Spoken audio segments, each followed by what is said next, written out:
Cox's Bazar Saint Martin নৌ রুটে বহুল প্রতীক্ষিত পর্যটকবাহী জাহাজ চলাচল অবশেষে শুরু হচ্ছে। এই মুহূর্তে 12 আউলিয়া জাহাজটি সেন্ট মার্টিনের উদ্দেশ্যে কক্সবাজারের BAWTA ঘাট থেকে ছেড়ে যাচ্ছে। আমরা দেখতে পাচ্ছি এখানে যে সকল যাত্রী এবং পর্যটকরা দেশের নানান প্রান্ত থেকে পূর্ব থেকে এখানে জাহাজে টিকিট কেটেছিলেন তারা ইতিমধ্যে সকলে উঠে গিয়েছে এবং এখন এখানে জাহাজের ক্যাপ্টেন যিনি রয়েছেন তিনি জাহাজটি ছেড়ে দিয়েছেন। একটু কথা বলতে চাইব সদর উপজেলা নির্বাহী কর্মকর্তার সাথে। ম্যাম, আপনি যদি একটু জানাতেন যে এবারে তো অনেক বিধিনিষেধ আরোপ করা হয়েছে পর্যটকদের জন্য, কিভাবে আসলে এই বিষয়টি আপনারা দেখভাল করছেন? আসলে আমি বলবো বিধিনিষেধ না, একটা নতুন সিস্টেম ডেভেলপ করা হয়েছে যে যারা পর্যটকরা সেন্ট মার্টিন ভ্রমণ করবেন তারা ট্রাভেল পাস সহ ভ্রমণ করতে পারবেন এবং একটা লিমিটেশন দেওয়া হয়েছে 2000 জন টেস্ট বেসিসে, যে 2000 জন পর্যটক যেতে পারবে আর কি।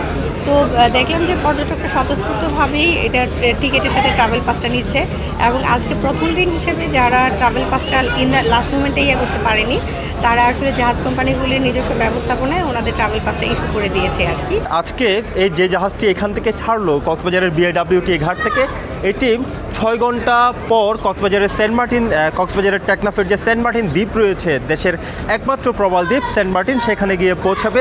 রিগেল এম্পোরিয়াম হানিবার্ড অফারে জিতে নিতে পারেন ইন্দোনেশিয়ার বালিতে স্বপ্নের হানিমুন।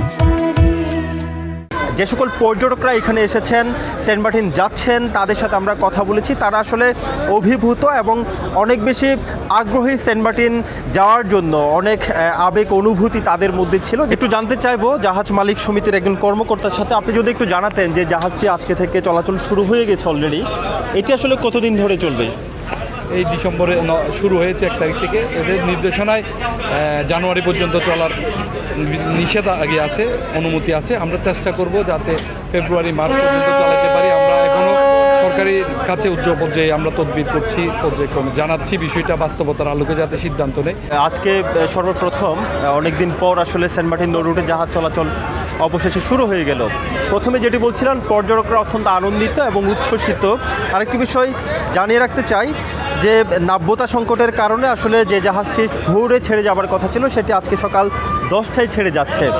তো আমরা দেখতে পাচ্ছি এখানে পর্যটকরা একেবারেই বছরের প্রথম দিকে, বছরের পর্যটন মৌসুমের প্রথম শুরুর দিকে যে জাহাজটি সেন্ট মার্টিনের উদ্দেশ্যে যাত্রা শুরু করলো, সেই সেন্ট মার্টিনের উদ্দেশ্যে যাত্রা শুরুতে যে প্রথম যাত্রী যারা প্রথমবারের মতো সেন্ট মার্টিন যাচ্ছে এই বছর, তারা অনেক বেশি আনন্দিত এবং উচ্ছ্বসিত এবং রোমাঞ্চকর যে অভিজ্ঞতার মুখোমুখি হতে যাচ্ছে, সেই রোমাঞ্চকর অভিজ্ঞতার বিষয়টি পর্যটকরা আমাদের কাছে তারা জানিয়েছেন।